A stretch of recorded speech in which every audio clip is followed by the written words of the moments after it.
안녕하세요. 역사를 사랑하는 박소입니다. 오늘은 징기스칸이 처음부터 세계 정복의 꿈을 가졌냐 아니면 북소의 화신이냐에 대해서 한번 연구를 해 보겠습니다.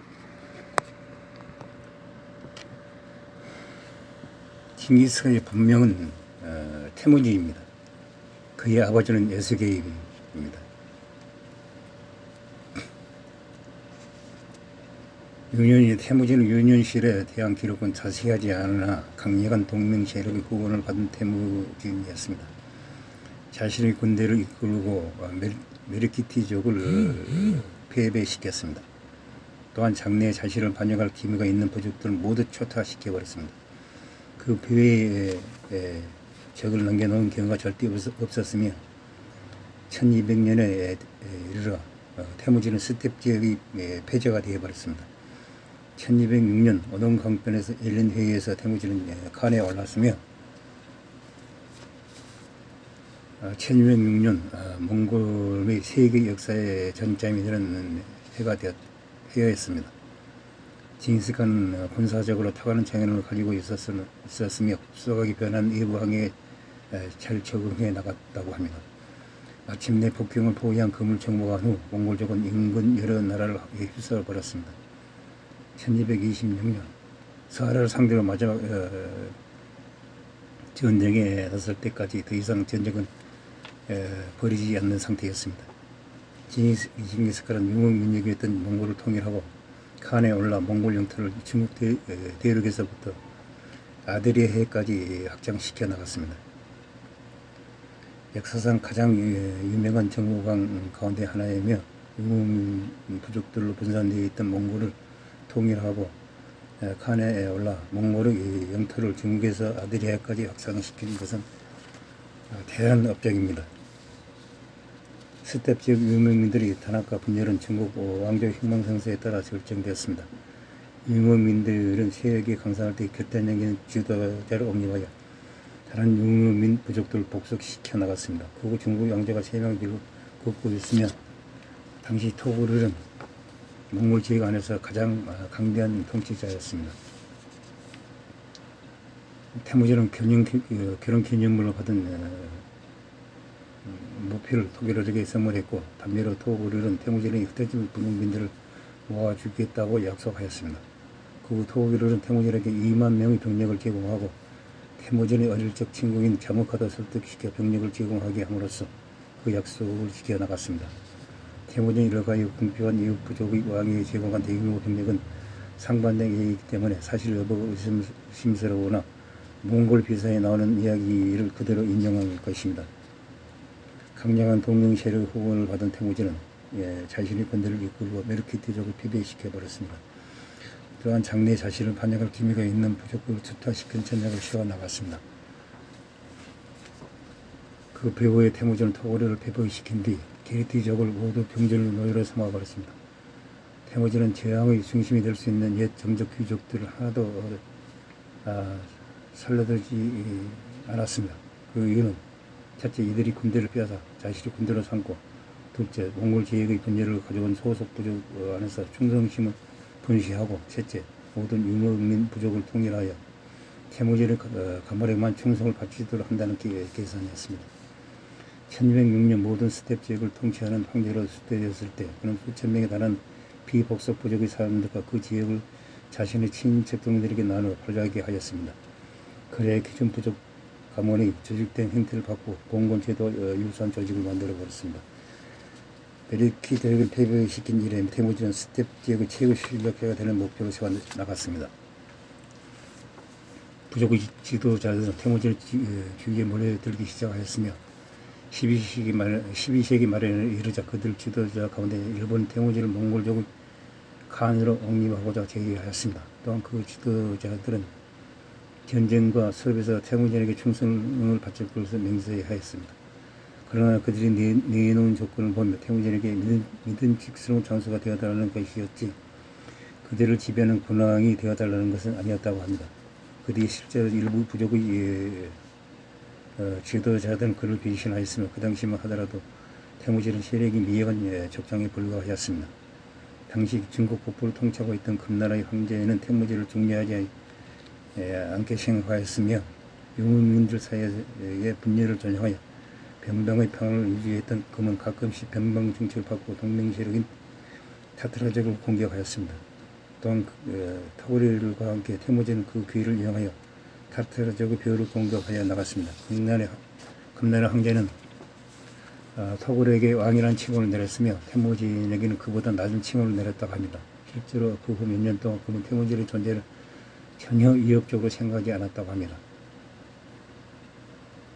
태무지는 실대책에서 자신의 세력을 고치게 나가는 일에 몰두하여 있으며 중국에게 그리 큰 위협이 되지 않는 상태였습니다.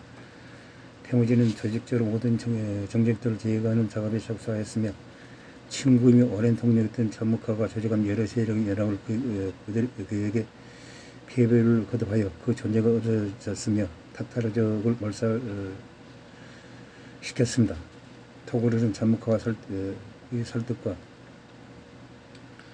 아들이 야망과 실시 때문에 어쩔 수 없이 태무지에게 대항하여 싸울 수밖에 없는 상태였습니다.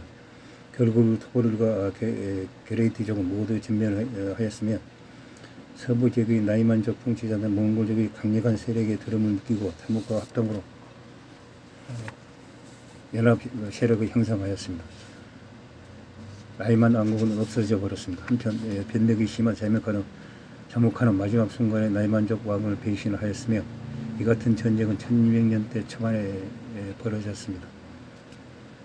태무지는 스텝 지역의 패자가 되었으며 1206년 오른강변에서 열린 대회에서 태무지는 가레에 추대되었습니다. 몽골족은 스텝 지역 밖으로 출주할 준비가 되어 있었고 몽골 자체도 새로운 조직으로 재정비되었습니다. 징기스칸의 탁월한 지도력으로 인해 통일된 몽골족이 존재하게 되었으며 몽골족은 많은 변정 과정을 통하여 오늘까지 그 형태를 유지하고 있었다고 합니다. 그러나 몽골족의 야망은 스텝 지역의 밖으로까지 세력을 확장해 나가는 것이었습니다. 징기스칸은 세계 정부의 원정 야망을 시킬 준비가 되어 있었으나 여기에 대해서는 궁금한 점이 많습니다. 몽골족은 전쟁을 치르기 위한 조직으로 준비하게 되었습니다. 징기스칸의 군대는 십진법 제재로 나눠져 엄격한 기강을 유지하였고 보급품과 군비를 갖추어 나갔습니다. 부장들은 징기스칸의 아들이거나 그에게 절대 충성을 바치는 부하들이었습니다. 징기스칸은 군사적으로 탁월한 재능을 가지고 있어서 급속하게 변하는 외부 환경에 적응을 잘하였습니다. 처음에 그의 군대는 서로가 필요 없는 튼튼한 초식동물인 몽골 조랑말을 타는 기병으로만 구성되어 있었습니다. 이러한 군대로 다른 유목민들을 피배시킬 수 있었지만 도시들을 함락시킬 수는 없었습니다. 그러나 곧 몽골족들은 규모가 큰 성을 투석기, 시내, 사다리와 끈능 기름을 사용하여 함락시켜 나갔습니다. 흐르는 강물을 다른 데로 돌리는 방법을 사용하기도 하였습니다. 정치학 문화를 가진 국가와 접촉하게 되면서 징기스칸은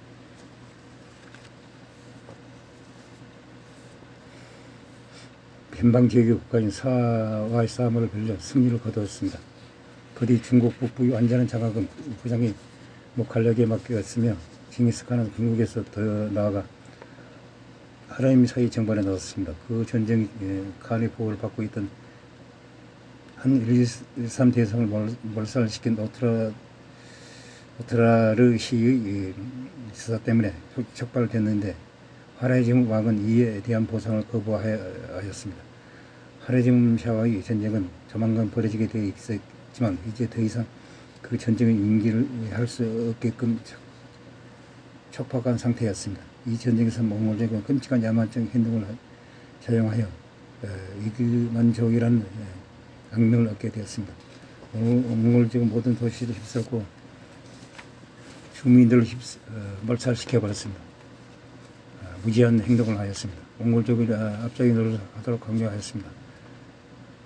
징기스칸이 하라짐 샤를 상대로 무자비하게 복수전을 펼쳐나가는 동안 전락과 하원은 황폐화되었고 관계시설은 파괴되어 버렸습니다. 1223년 마침내 그는 철수하였고 1220년 사흘을 상대로서 마지막 전투에 나설 때까지 더 이상은 전쟁을 벌이지 않았습니다.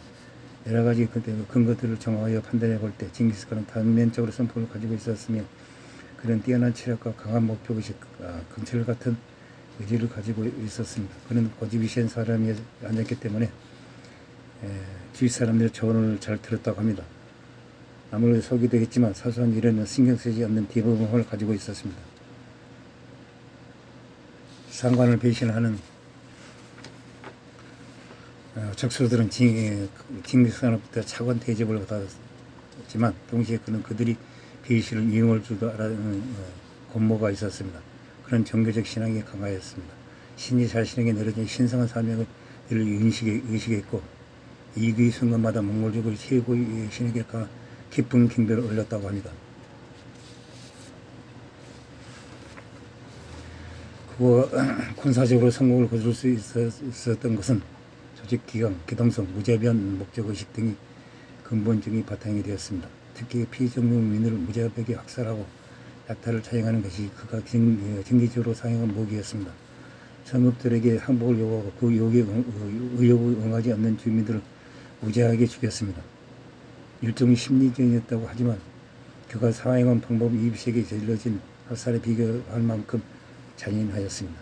학살 정치는 공포심을 불러일으켜 저항의식을 꺾고자 한 것이었습니다. 징기스칸의 업적은 위대하였습니다. 그는 유명부족을 모두 통일하고 수적 열세에도 불구하고 하르제미사의 금과 같은 대제국을 정복하여 버렸습니다.